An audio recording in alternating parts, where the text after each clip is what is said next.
योगिक प्रणाली में हमारे पास दशावधानी, शतावधानी नाम की चीजें होती हैं। इसका मतलब है कि एक आदमी एक समय में 10 चीजें करता है, दूसरा आदमी एक समय में 100 चीजें करता है। आपको भेदभाव करना बंद कर देना होगा कि मुझे यह व्यक्ति पसंद है, मुझे यह व्यक्ति पसंद नहीं है।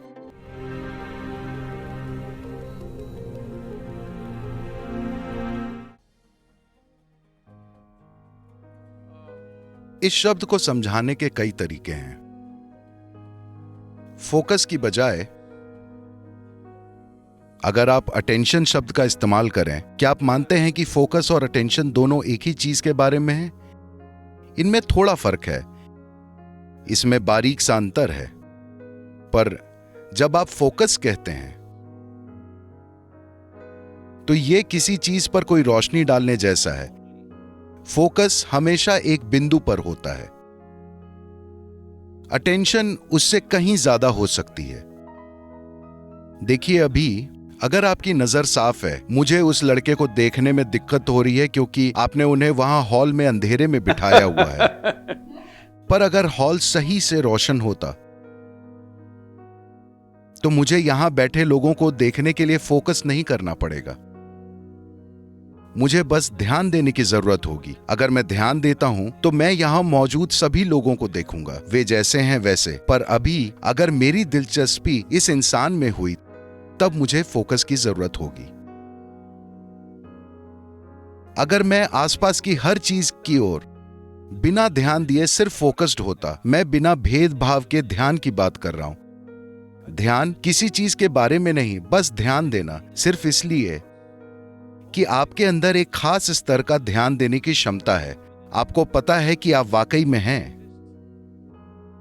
नहीं तो मान लीजिए नींद में, आपके अनुभव में ना तो दुनिया मौजूद होती है और ना ही आप होते हैं। कुल मिलाकर हुआ यह है कि कोई ध्यान नहीं देता। क्योंकि कोई ध्यान नहीं देता, इसलिए किसी तरह का कोई बोध नहीं है। तो पहली चीज है ध्यान देना, ताकि हर चीज की एक आम समझ हो। उसके बाद एक खास रुचि की बात होती है, तब हम अपना ध्यान उस खास रुचि पर लाकर फोकस कर लेते हैं। तो फोकस का उद्देश्य या परिभाषा क्या है? फोकस का क्या इस्तेमाल है? फोकस हमें कहां ले जा सकता है?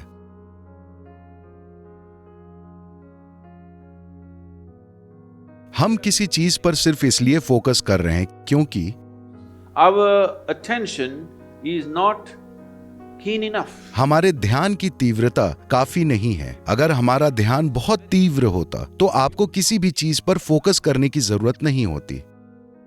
योगिक प्रणाली में हमारे पास दशावधानी, शतावधानी नाम की चीजें होती हैं। इसका मतलब है कि एक आदमी एक समय में 10 चीजें करता है, दूसरा आदमी एक समय में 100 चीजें करता है। वो He will articulate a particular musical raga. संगीत का कोई विशेष राग गाएगा और उसी समय वो मैथ्स की एक बहुत ही पेचीदा समस्या को सुलझाएगा और उसी समय वो कविता लिखेगा। इस तरह वो 10 या 100 चीजें करेगा। ऐसे लोग मौजूद हैं। या तो आप इसका इस्तेमाल स्टेज पर दिखाने के लिए कर सकते हैं, या आप इसे अपने जीवन में इस्तेमाल कर सकते हैं। आप एक व्यवसायी हैं, ये बहुत महत्वपूर्ण है। अगर आप सड़क पर चल रहे हैं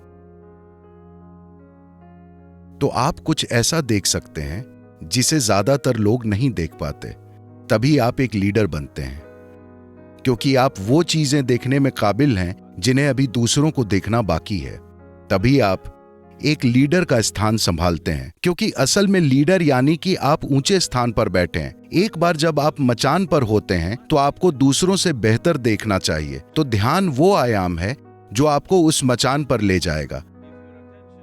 अगर सब कुछ को लेकर आपका ध्यान बहुत पैना होना है तो आपको भेदभाव करना बंद कर देना होगा कि मुझे यह व्यक्ति पसंद है, मुझे यह व्यक्ति पसंद नहीं है, ये अच्छा है, ये बुरा है, ये सुंदर है, ये सुंदर नहीं है, ये उपयोगी है, ये उपयोगी नहीं है। अगर आप किसी तरह का भेदभाव नहीं करते, बस ध्यान देने पर काम करते हैं, किसी चीज पर ध्यान देना नहीं बल्कि सुपर अटेंटिव बनना, साफ ध्यान देना, किसी चीज को लेकर नहीं। देखिए, अभी अगर आप अगर आप इस हॉल में वोल्टेज बढ़ा दें, जब लाइट आती है, लाइट ऐसे नहीं सोचती कि मैं किस पर फोकस करूं। जब लाइट आती है तो कमरे में जो कुछ भी हो वो दिख जाएगा। यही महत्वपूर्ण है। ये योगिक प्रक्रिया का एक बहुत ही जरूरी पहलू है कि हम अपनी ध्यान देने की शक्ति पर काम करते रहते हैं। हम अपने ध्यान को ऊंचे से ऊंचे स्तर तक उठाते चले जाते हैं, ऊंचे से ऊंचे वोल्टेज और तीव्रता तक। अब हम फोकस को बढ़ावा नहीं देते, क्योंकि फोकस का मतलब है पूरे ध्यान को एकाग्र करके एक व्यक्ति पर डाल देना। मान लीजिए आपने अपना पूरा फोकस एक बिंदु पर डाल दिया और आपको उस बिंदु में कुछ भी काम का नहीं मिला, तो आप अपने जीवन के अंत में क्या करेंगे? ज्यादातर जिंदगियों के साथ यही हो रहा है। अब आप बस अपने ध्यान को ही इतना पैना करने पर काम कीजिए कि अगर कोई किसी चीज पर फोकस भी करता है तो वो उतना तीव्र नहीं होगा। अगर आपका ध्यान उतना पैना है तो आप इस ब्रह्मांड में किसी भी चीज में चूकेंगे नहीं। अब जब आप किसी भी चीज से नहीं चूकते हैं तो सबको लगता है कि आप किसी तरह के सुपर ह्यूमन हैं। नहीं नहीं नहीं, इसका उद्देश्य सुपर ह्यूमन बनना नहीं है। इसका उद्देश्य है ये जानना कि इंसान होना अपने आप में सुपर है। तो अगर आप अपने ध्यान को बढ़ाते हैं, हम आपको we can give you बहुत सक्रिय प्रक्रियाएं दे सकते हैं जिनके जरिए आप अपने ध्यान को ऊंचे से ऊंचे स्तर तक उठा सकते हैं। आप कितना साफ देखते हैं यही तय करता है कि आप इस जीवन में कितनी सफलता से गुजरते हैं। how much lack of clarity there is in you, that much blundering you will do in your life. आप में स्पष्टता की जितनी कमी होगी, आप अपने जीवन में उतनी ही बड़ी गलतियां करेंगे, इसमें कोई शक नहीं है। अगर व्यक्ति को सबसे पहले ध्यान को विकसित करने की दिशा में काम कीजिए। पहली चीज है आप अपने भेदभाव के नजरिए को हटाइए कि आप उस व्यक्ति की ओर ऐसे ना देखें, अरे ये एक आदमी है, ये एक औरत है, ये एक कुत्ता है, ये है, ये वो है। बिना किसी निष्कर्ष के बस ध्यान दीजिए। अगर आप बिना किसी निष्कर्ष के हर चीज की ओर ध्यान देते हैं तो आप देखेंगे, अगर आप एक चींटी की ओर ध्यान से देखेंगे तो ये बहुत ही अद्भुत है। अगर आप एक चींटी की ओर जरूरी ध्यान दें तो आप शायद धरती पर सबसे बढ़िया ऑटोमोबाइल इजाद कर दें, क्योंकि मैंने किसी भी मशीन को चींटी जितनी फुर्ती के साथ चलते हुए नहीं देखा है, लेकिन मुझे लगता है कि किसी ने भी चींटी की ओर पूरा ध्यान नहीं दिया है।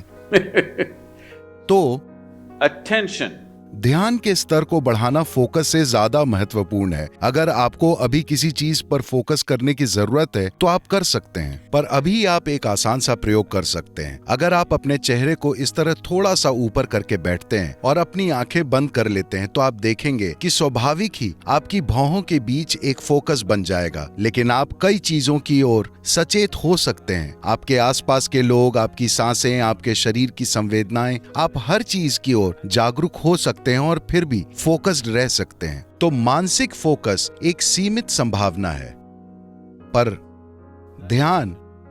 ध्यान को बढ़ाना आपको आखिरकार ऐसे स्थान पर ले जाएगा जहां आप कॉन्शियस यानी जागरूक हो जाते हैं, या दूसरे लोगों के शब्दों में सुपर कॉन्शियस। ये बस जागरूक या कॉन्शियस होना है, पर लोगों को लगता है कि आप सुपर कॉन्शियस हैं। इसी के कारण आप हर चीज को वैसे ही समझते हैं जैसी वो है। इसके लिए सबसे महत्वपूर्ण चीज है that your mind is not functioning like a prism. कि आपका मन एक प्रिज्म की तरह काम नहीं कर रहा, जो चीजों को विकृत कर देता है और ऐसी डिजाइन रचता है जो मौजूद ही नहीं है। आपका मन एक सपाट शीशे की तरह बन गया है, वो हर चीज को बस वैसे ही दिखाता है जैसी वो है। आप में हर चीज को समझदारी से संभालने की क्षमता है, वरना आप बहुत सी चीजों को गड़बड़ कर देते हैं। और एक व्यवसायी के लिए बहुत महत्वपूर्ण है, क्योंकि आपके पास कोई नौकरी नहीं है।